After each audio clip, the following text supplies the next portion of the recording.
আসসালামু আলাইকুম রহমতুল্লাহি অবরকাতুহু। সম্মানিত দর্শক, আরেকটি গণঅভ্যুত্থান ঘটানো হবে বা আরেকটি গণঅভ্যুত্থান অনিবার্য হয়ে পড়েছে। আমরা আমাদের বিষয়গুলো রাজপথে নিষ্পত্তি করব। এই সরকার কয়দিন থাকবে? আওয়ামী লীগ তো পালিয়ে ভারতে যেতে পেরেছে। আপনারা পালাবেন কোথায়? আপনাদের তো পালানোর জায়গা নেই।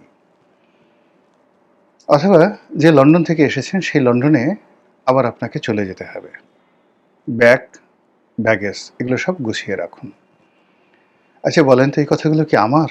না এই কথাগুলো কেউ না কেউ সমস্বরে অনেকগুলো কণ্ঠ একত্র করে বাংলার আকাশ বাতাস কাঁপিয়ে এই যে নতুন একটি সরকার এলো, আজকের এই ভিডিও যখন করছি তখন সবেমাত্র ৭০ দিন হয়েছে, ২ মাস ১০ দিন। তো এই অল্প সময়ের মধ্যে কারা এই কথাগুলো বলছে প্রকাশ্যে, রাজপথে এবং অন্যান্য জায়গাতে? এইগুলো একটা সমীকরণ।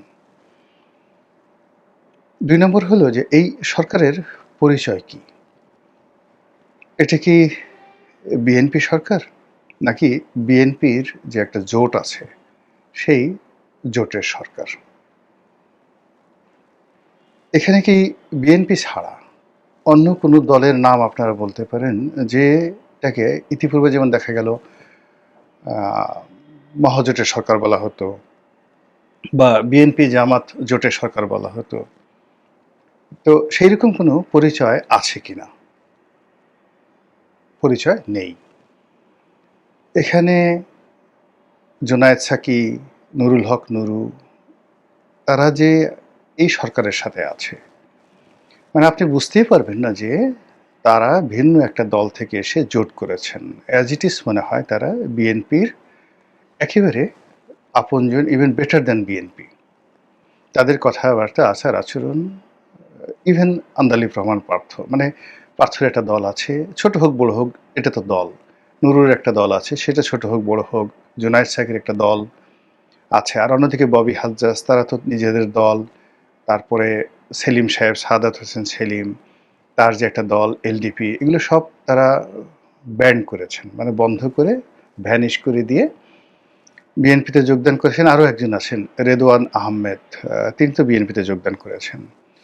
ফলে আসলে এই জোটটি মূলত এখন আর জোট হিসেবে নয়, এটা বিএনপি এবং গং, বিএনপি অ্যান্ড গং, তাদের সমমনা যারা লোক আছেন, আমরা এই কথাগুলো বলে থাকি, যাদের সঙ্গে রক্তের সম্পর্ক, তারপরে একত্রে তারা কাজ করে। জাস্ট অনেকটা গ্যাং হিসেবে নেতিবাচক অর্থে এটা ব্যবহৃত হলেও আইনের ভাষায় এটাকে বলা হয় বিএনপি অ্যান্ড গং। বাদী বা বিবাদী এবং তাদের যারা সঙ্গী সাথী আছেন তাদের মধ্যে যে একটা মহরম দহরম সম্পর্ক, মাখন মাখন সম্পর্ক, এই জিনিসগুলো বোঝানোর জন্য, উষ্ণ উষ্ণ সম্পর্ক, রক্তের সম্পর্ক, এই জিনিসগুলো বোঝানোর জন্য আইনের ভাষায় অমুক অ্যান্ড গং, কাদের অ্যান্ড গং, জাবের অ্যান্ড গং, এরকম জিনিসগুলো বোঝানো হয়। সেই দিক থেকে বিএনপি অ্যান্ড গং এর অর্থ যে বিএনপির সাথে যারা যারা আছে তাদের সবার সঙ্গে একটা জড়োয়া জড়োয়া ভাই, মায়ের পেটের ভাই, স্বামী স্ত্রীর সম্পর্ক, যেগুলো রাজনীতিতে ইতিপূর্বে যখন আপনারা শুনেছেন এরকম একটা ভাব বোঝায়। এবার বিরোধী দলে আসেন। বিরোধী দলের মধ্যে একটা জোট হয়েছে। সেই জোটগুলোর মধ্যে আপনি কাদেরকে কাদেরকে চেনেন? এখানে দুটো জোট, অর্থাৎ সরকারের একটা জোট আর বিরোধী দলের একটা জোট। বিরোধী দলের যে জোট আছে ওটাও কিন্তু সরকারের মতোই। এখানে এনসিপি আছে, জামাত আছে, আর কে কে আছে আমি তাদের নাম জানি না। ১১ দলীয় জোট বলা হচ্ছে, কিন্তু অন্য যে দলগুলো আছে আমি তার নাম একটারও নাম জানি না। কিন্তু এনসিপিকে কি আপনার মনে হয় যে এটি জামাত নয়? বা জামাতকে মনে হয় যে তারা এনসিপির অভিভাবক নন, এরকম কি মনে হয় আপনার? ইট মিনস এখানে যে ১১টি দল আছে, এই ১১টি দল মনে হচ্ছে যে তারা একই মায়ের পেটে ভাই, অর্থাৎ জামাত অ্যান্ড গং। অথবা আপনি যদি এনসিপিকে ভালোবাসেন তাহলে এনসিপিকে আগে আনেন, তাহলে এনসিপি অ্যান্ড গং। বিএনপি অ্যান্ড গং versus Jamaat or NCP and গং, এই হলো আপাতত দৃশ্যমান পরিচয়। আচ্ছা, এখন এরা কি তলে তলে সমঝোতা করে ক্ষমতায় এসেছে? এটা আপনি আমি বলছি না, ওই পার্লামেন্টে যারা সংসদ সদস্য তাদের মধ্যে অনেকেই বলছেন যে এরা হলো আমি এবং মামু। আমি এবং মামুদের যে একটা সমঝোতা, সেই সমঝোতাটা কেমন হতে পারে? আগে যেমন একটা আমরা শুনেছি গৃহপালিত বিরোধী দল।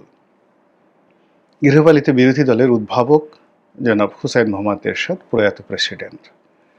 আর এই গৃহপালিত বিরোধী দলের জনক একজন হলো উদ্ভাবক, যিনি আবিষ্কার করেছেন, ইনভেন্টেড, জনাব হুসেইন মোহাম্মদ এরশাদ। আর এটার যে একটা থিওরি, অনেকগুলো ৮০-৯০টা দলকে একত্র করে, এখন যেমন ১১টা দল আছে, এরকম ৮০-৯০টা দলকে একত্র করে বাংলাদেশের প্রথম বিরোধী দলীয় যে নেতা বা বিরোধী দল, এটার যে জনক, ফাদার, পিতা, তিনি হলেন জনাব আসম আব্দুর রব। জাসদের একাংশে সভাপতি ছিলেন বা সাধারণ সম্পাদক ছিলেন, কিন্তু উনি আসলে জাসদ বড় ব্যাপার নয়, বাংলাদেশের কিংবদন্তির ছাত্রনেতা, মুক্তিযুদ্ধের ইতিহাস সৃষ্টিকারী একজন নেতা, যার যে বর্ণাঢ্য ইতিহাস, সেই ইতিহাস বাংলার রয়্যাল বেঙ্গল টাইগার, সেই ইতিহাস বাংলার সিংহ, সেই ইতিহাস বাংলার শেরে বাংলা। মানে আপনি যা কিছুই বলেন না কেন, আসম আব্দুর রব একটা ইতিহাস। তো সেই ইতিহাসের মহানায়ককে একটা প্যাকেটের মধ্যে ঢুকিয়ে হুসেইন মোহাম্মদ এরশাদ তার গৃহপালিত বিরোধী দলীয় নেতা বানাতে পেরেছিলেন, অথবা নেতা নিজে, তিনি তার সেই জঙ্গল ছেড়ে, বাঘের হুঙ্কার ছেড়ে, তিনি সার্কাসের বাঘ, লক্ষণ দাস যে সার্কাস অ্যান্ড কোম্পানি ছিল, সেই সার্কাসের বাঘ হওয়ার জন্য তিনি স্বেচ্ছায় খাঁচায় ঢুকেছেন। তার সঙ্গে যারা খেলেছে তাদেরকে তিনি হা করে দিয়েছেন, যারা মুখের মধ্যে হাত ঢুকানো যায় তাদেরকে তিনি অনুমতি দিয়েছেন, বা তাদেরকে তিনি বলছেন যে আমি খেলবো, আমার পিঠে তুমি চলো, আমি কিচ্ছু বলবো না, আমার নখ নেই, দাঁত নেই, ইত্যাদি সব কিছু। মানে অ্যাজ এ হোল বাংলাদেশের ইতিহাসে গৃহপালিত বিরোধী দল এবং বিরোধী দলের জনক জনাব হুসেইন মোহাম্মদ এরশাদ এবং আসম আব্দুর রব কিংবদন্তি হয়ে আছেন, other than any of the history. যেমন ওনার ছাত্র রাজনীতির হিস্ট্রি কিংবদন্তি, এরশাদ সামরিক শাসক, স্বৈর শাসক, ইটস এ হিস্ট্রি। কিন্তু উনি যে একটা পার্লামেন্ট তৈরি করেছেন, সেই পার্লামেন্টে যে একটা গৃহপালিত বিরোধী দল তৈরি করেছেন, এটা লিজেন্ড হয়ে আছেন। এর কারণ হলো যে আমরা পরবর্তীতে সবাই ওনার এই পদাঙ্ক অনুসরণ করেছেন। সেই অর্থে গৃহপালিত বিরোধী দলের একটা পার্লামেন্ট হয়, সেই পার্লামেন্টের জনক আবার হুসেইন মোহাম্মদ এরশাদ, সংসদীয় রাজনীতির জনক হুসাইন মোহাম্মদ এরশাদ। এবং সেটাকে যারা পরবর্তীতে অনুসরণ করেছেন, তারা আসলে এরশাদকে মানস পিতা, এরশাদকে তাদের ফাদার, সেই হিসেবে তারা স্বীকৃতি দিয়ে এরশাদের অনুসৃত যে বৈজ্ঞানিক পদ্ধতি, সেটা তারা অনুসরণ করেছেন। তো সেই দিক থেকে এরশাদ সাহেবের যে পার্লামেন্ট, অষ্টআশির পার্লামেন্ট, এটার যে তর্জন ছিল, গর্জন ছিল, এটা একদিকে আমি তো বললাম যে একদিকে হুসেইন মোহাম্মদ এরশাদ, আপনি তাকে যদি মানে যাকে বলা হয় জুলিয়াস সিজার হিসেবে তুলনা করতে পারেন, সেই তুলনায় সেই যে তাকে সার্কাসের বাঘ হিসেবে আসম আব্দুর রবকে তুলনা করতে পারেন। কিন্তু পরবর্তীতে যে 2014 সনের বিনা ভোটে নির্বাচনের মাধ্যমে 14, 18 এবং 16 মানে 24, এই তিনটি যে নির্বাচন, এই তিনটি নির্বাচনে গৃহপালিত বিরোধী দল শুধু একটা ছিল না, এটাকে প্রজনন ঘটিয়ে, এটিকে যাকে বলা হয় আরও এর বংশ বিস্তার করে একাধিক গৃহপালিত বিরোধী দল বানানো হয়েছিল। এবং সেটা যেন তেন লোক নয়। আপনি চিন্তা করুন, এরশাদ সাহেব তো ছিলেনই, এরশাদ সাহেবের ৩টা গ্রুপ, এরশাদ সাহেব, তার স্ত্রী, তারপরে তার ভাই, এই ৩টা গ্রুপকে ৩টি বিরোধী দলের সেকশন অ্যান্ড সাবসেকশন ধরতে পারেন। এরপর আপনি ধরেন ওয়ার্কার্স পার্টি, সেখানের আবার ২টো সাবসেকশন, একটা হলো ফজল হোসেন বাদশাহ আর একটা হলো রাশেদ খান মেনন। এরপরে ধরুন ইনু সাহেব, হাসানুল হক ইনু, তারও 2টো গ্রুপ, তিনি একটা গ্রুপের নেতৃত্ব দিতেন, আর একটা গ্রুপ সেই ছিলেন মঈনুদ্দিন খান বাদল। এরপরে ওই যে দিলীপ বড়ুয়া, যাকে মন্ত্রী বানানো হয়েছিল, তার একটা দল ছিল। এরকম অসংখ্য, মানে গৃহপালিত, এই গ্রুপ অফ গৃহপালিত বিরোধী দল। শেখ হাসিনা এটাকে এমন একটা জায়গাতে নিয়ে গেছেন, সেই বিরোধী দলের আগে যাকে আমি বাঘ বললাম, বাঘ সার্কাসে হওয়ার জন্য তারা সেই বিরোধী দলের সেই পোশাক পরে শেখ হাসিনার খাঁচায় ঢুকেছে মানুষকে রং তামাশা দেখানোর জন্য।